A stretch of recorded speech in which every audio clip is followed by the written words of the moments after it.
दोस्तों नमस्कार। आज मैं माता दुर्गा की कृपा से नवरात्रि में करने के लिए एक उपयुक्त और अद्भुत प्रयोग बताने जा रहा हूँ। जैसा कि आप जानते हैं कि नवरात्रों का 9 दिन किसी भी धार्मिक अनुष्ठान, किसी भी धार्मिक जप तप, किसी भी धार्मिक उपाय के लिए अत्यंत ही प्रभावकारी दिन होता है। नवरात्रि के 9 दिनों में किए गए उपाय कभी निष्फल नहीं होते, क्योंकि उन पर माता का साक्षात कृपा होता है। दर्शकों, इसीलिए सामने आपके चैत्र नवरात्र है और इसीलिए मैं नवरात्रि के लिए स्पेशल उपाय लेकर आया हूँ। जो घोर दरिद्रता से पीड़ित हैं, जो लोग कर्जे से पीड़ित हैं, जो लोग ऋण तले दबे हुए हैं, जो लोग किसी प्रकार की आर्थिक समस्या से जूझ रहे हैं, उनके लिए यह बड़ा ही अनुपम प्रयोग है। दोस्तों, ये प्रयोग माता महालक्ष्मी के निमित्त होता है। आप नवरात्रों में 3 माताओं की मुख्य पूजा होती है, जिसमें माता महाकाली, महालक्ष्मी और महासरस्वती की पूजा होती है मुख्य रूप से। उसी महालक्ष्मी के उपलक्ष्य में निमित्त ये उपाय मैं आपको बताने जा रहा हूँ। अब इसमें आपको विशिष्ट कुछ करना नहीं। नवरात्रों से पहले आप एक मोती शंख की व्यवस्था कर लें और अक्षत सफ़ेद चावल, रंगा हुआ नहीं, सफ़ेद चावल, वो भी अखंड अरवा,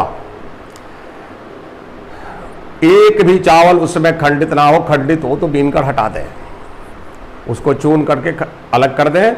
वनली केवल और केवल अखंडित चावल होना चाहिए। और आप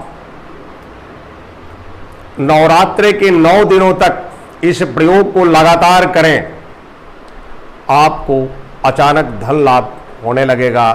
आप समझ ही नहीं पाएंगे कि अचानक हमारे जीवन में इतना बड़ा परिवर्तन कैसे आया। नवरात्रों के अलावे अगर इस प्रयोग को आप करना चाहते हैं तो ये प्रयोग 11 दिन का होता है और किसी भी शुक्ल पक्ष के प्रथम शुक्रवार से आप इसको प्रयोग को प्रारंभ कर सकते हैं। दोनों की विधि एक समान है, एक जैसी है।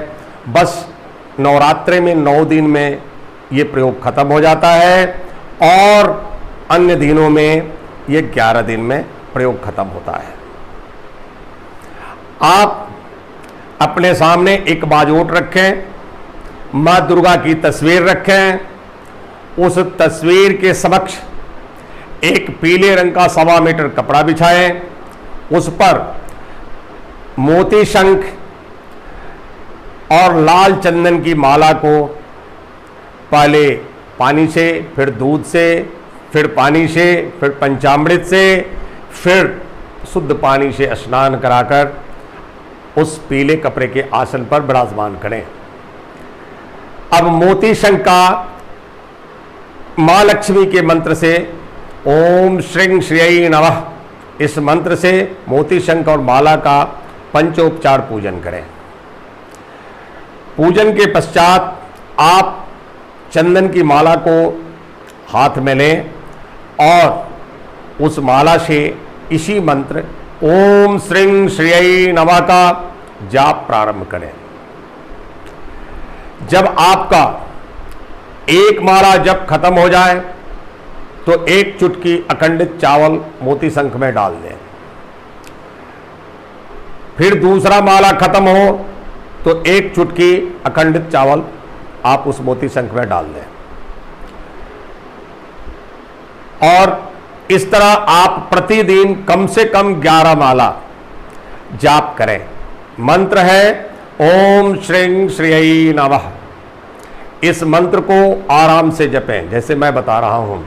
ओम श्रीं श्रियै नमः, ओम श्रीं श्रीयै नमः, ओम श्रीं श्रीयै नमः। और माँ लक्ष्मी की तरफ ध्यान आपका एकाग्र होकर माँ लक्ष्मी में लगा रहना चाहिए। माँ लक्ष्मी के चरण कमल आपके ध्यान में आने चाहिए।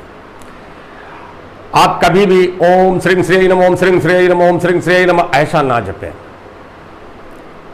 चाहे आप एक माला दो माला कम जाप करें चलेगा, लेकिन जितना करें आप माँ को पुकार रहे हैं, माँ को पुकारने में कोई जल्दीबाजी नहीं। इसलिए आप आराम से एकाग्रचित होकर पूर्ण ध्यान माँ लक्ष्मी के चरण कमलों में लगाते हुए आप इस मंत्र का जाप करें।